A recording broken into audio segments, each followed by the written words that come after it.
नमस्कार, आप देख रहे हैं कच्चा चिट्ठा और मैं हूं आपके साथ दृष्टि गुप्ता। खालिस्तानियों को दिल दे बैठे कनाडा के पीएम जस्टिन ट्रूडो को इस वक्त खुद समझ में नहीं आ रहा है कि वो क्या कर रहे हैं। सत्ता पाने के लिए जस्टिन ट्रूडो इस हद तक गिर जाएंगे कि शायद कनाडा के लोगों ने भी नहीं सोचा होगा। इसीलिए कनाडा की मीडिया ही अब कनाडा के पीएम जस्टिन ट्रूडो की सारी पोल खोलकर पूरी दुनिया के सामने रख रही है। ट्रूडो ने जो भी किया है वो पूरी तरह से अब तथ्यों के साथ कनाडा की मीडिया दिखा रही है और ट्रूडो की हकीकत बता रही है। कनाडाई पीएम और खालिस्तानियों के बीच क्या रिश्ता है और कैसे वो खालिस्तानियों के लिए भारत से दुश्मनी मोल ले रहे हैं, ये अब खुलकर सबके सामने आ ही चुका है। साथ ही कनाडा की मीडिया भी अब सारी हकीकत से रूबरू करवा रही है, जो कनाडा के पीएम के लिए कितना खतरनाक साबित होगा ये तो कुछ ही वक्त में पता चल जाएगा, क्योंकि कनाडा के पीएम पहली बार ये नहीं कर रहे हैं। उनकी विरासत में ही उनको खालिस्तानियों से मोहब्बत मिली है। कौन कौन से राज कनाडा की मीडिया ने खोले हैं और क्या है खालिस्तानियों से कनाडा पीएम का रिश्ता, ये पूरा कच्चा चिट्ठा आज हम खोलेंगे। अपने ही देश में फंस गए ट्रूडो, कनाडाई मीडिया ने दिखाई हकीकत, सच्चाई देख बौखला गए जस्टिन ट्रूडो, खालिस्तानियों से प्यार पड़ेगा भारी। कनाडा के पीएम का खालिस्तानियों के लिए प्यार इस वक्त उमड़ उमड़ कर सामने आ रहा है, जिससे दुनिया ही नहीं बल्कि कनाडा की मीडिया भी भली भांति वाकिफ है। इसीलिए अब कनाडा के पीएम को एक्सपोज करने की जिम्मेदारी खुद कनाडा की मीडिया ने अपने कंधों पर उठा ली है, जिसके बाद कनाडा पीएम जस्टिन ट्रूडो पूरी तरह से बौखलाए हुए नजर आ रहे हैं। दरअसल भारत से दुश्मनी कनाडा के पीएम को बहुत भारी पड़ने वाली है, इस बात से पूरी दुनिया वाकिफ है।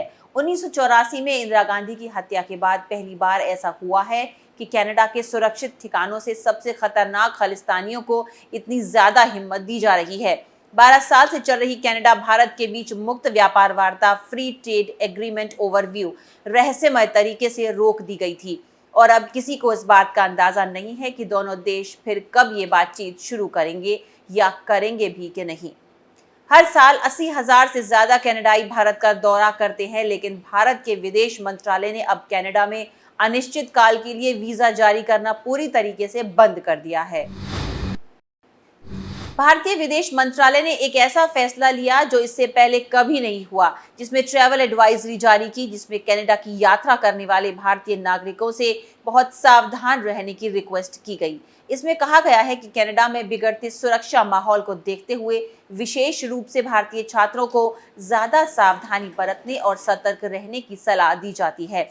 उधर कनाडाई सरकार ने भारत के इस दावे को खारिज कर दिया है कि कनाडा में हिंदुओं को खतरा है।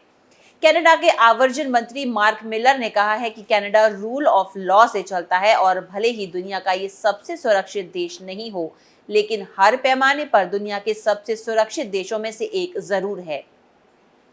इसीलिए ऐसा लगता है कि लोगों को भारत के बयान को ध्यान से पढ़ना चाहिए। लेकिन कनाडा के सार्वजनिक सुरक्षा मंत्रालय ने एक अलर्ट जारी किया। मंत्रालय ने कहा है कि एक ऑनलाइन वीडियो प्रसारित किया जा रहा है जिसमें हिंदू कनाडाई लोगों को कनाडा छोड़ने के लिए कहा जा रहा है। ये वीडियो आपत्तिजनक और घृणित है। ये सभी कनाडाई लोगों और हमारे मूल्यों का अपमान है। हम सभी कनाडाई नागरिकों को एक दूसरे का सम्मान करने और कानून का पालन करने का आग्रह करते हैं।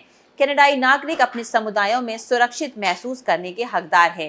ये वीडियो सिख फॉर जस्टिस समूह ने बनाया है। इस समूह के प्रवक्ता गुरपवंत सिंह पन्नू ने वीडियो में कहा है कि कनाडा में रहने वाले हिंदुओं को कनाडा छोड़कर भारत जाना चाहिए। पन्नू ने सबसे पहले ये आरोप लगाया था कि 18 जून को ब्रिटिश कोलंबिया के सरे में गुरु नानक मंदिर के बाहर एसएफजे के प्रमुख नेता हरदीप सिंह निज्जर की हत्या के पीछे भारतीय एजेंट थे। यही आरोप कनाडा के प्रधानमंत्री जस्टिन ट्रूडो ने कनाडा की संसद में लगाया। ट्रूडो ने कहा कि कनाडा की संप्रभुता और कनाडाई नागरिकों की सुरक्षा सबसे महत्वपूर्ण है। भारत के प्रधानमंत्री नरेंद्र मोदी ने इस आरोप को बेतुका और दुर्भावनापूर्ण बताया है।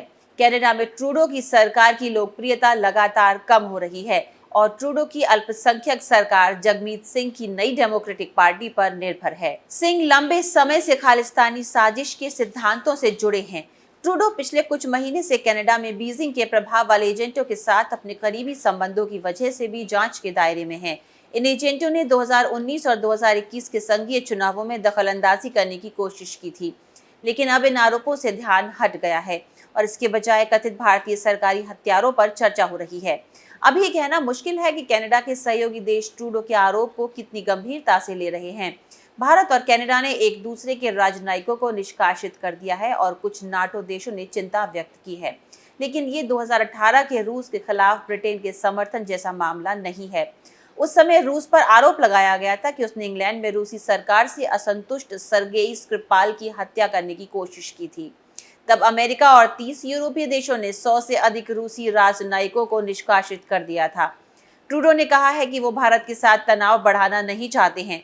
उन्होंने कहा है कि हम केवल उन तथ्यों को सामने रख रहे हैं जो हमारी समझ में आ रहे हैं, लेकिन उन्होंने कोई तथ्य नहीं दिए हैं। उन्होंने केवल उन आरोपों की तरफ इशारा किया जिनके मुताबिक कानून प्रवर्तन एजेंसियां भारतीय सरकारी एजेंटों और निज्जर की हत्या के बीच संभावित संबंध की जांच कर रही हैं। ट्रूडो ने आरोप को विश्वसनीय बताया, लेकिन विदेश मामलों की मंत्री मेलानी जोली ने बाद में कहा कि अगर आरोप साबित होते हैं तो ये देश की संप्रभुता का गंभीर उल्लंघन होगा। निज्जर और उनके समर्थक गुरपवंत सिंह पन्नू दोनों के नाम भारतीय लॉ एनफोर्समेंट एजेंसियों की तरफ से लगभग 30 आतंकवाद और विध्वंसक मामलों में दर्ज हैं। भारत का कहना है कि एसएफजे संगठन भारत की राष्ट्रीय सुरक्षा और कनाडा में भारतीय राजनयिकों के लिए गंभीर खतरा है और कनाडा इन पर कार्रवाई करने में नाकाम रहा है। इसके पहले एसएफजे ने भारत के उच्चायुक्त संजय कुमार वर्मा और उनके काउंसिल जनरल के नामों और चेहरों के साथ वांटेड पोस्टर की तरह के पैम्फलेट बनाए थे। इन पोस्टरों में उन्हें निज्जर का हत्यारा बताया गया था। इस हफ्ते एसएफजे ने इसी तरह के पोस्टर बांटे थे जिनमें राजनयिकों के घर के पते के लिए $10,000 का इनाम देने की बात कही गई है। एसएफजे का कहना है कि वो भारत के राजनयिक मिशनों को बंद करने की योजना बना रहा है। निज्जर की हत्या के बाद से उसका चेहरा नियमित रूप से एसएफजे के होर्डिंग्स और पर्चे पर 1985 के एयर इंडिया बमबारी के मास्टरमाइंड तलविंदर सिंह परमार के चेहरे के साथ दिखाई दिया है। एयर इंडिया बमबारी में 329 लोगों की जान चली गई थी। इस बमबारी की योजना कनाडा में आरसीएमपी और कनाडाई सुरक्षा खुफिया सेवा की नाक के नीचे उन लोगों ने बनाई और उसे अंजाम तक पहुंचाया जिन्हें कनाडा ने भारत को लौटाने से इनकार कर दिया था। एयर इंडिया विमान बमबारी के सभी दोषी रिहा हो गए सिवाय एक के, जिसका नाम इंद्रजीत सिंह रियात है। उसे 30 साल जेल में रहने के बाद 2016 में रिहा कर दिया गया था। एयर इंडिया विमान बमबारी के मुख्य साजिशकर्ताओं में से एक रिपुदमन सिंह मलिक था। वो कई उम्र दराज खालिस्तानी आतंकवादियों में से एक था जिसने मोदी सरकार की तरफ से शुरू किए गए मेल मिलाप कार्यक्रम में भाग लिया था। ट्रूडो के 2015 में चुने जाने के कुछ समय बाद ही कनाडा में लिबरल सरकार ने इस कार्यक्रम को बंद करने में मदद की थी। मलिक को भारतीय सरकार का एजेंट कहा जाता था, जिससे निज्जर के समर्थक नाराज थे। मलिक 2022 की गर्मियों में टारगेटेड किलिंग का शिकार हो गया। सरी के सिख समुदाय को अच्छे से पता है कि मलिक को निज्जर गुट ने ही मारा है।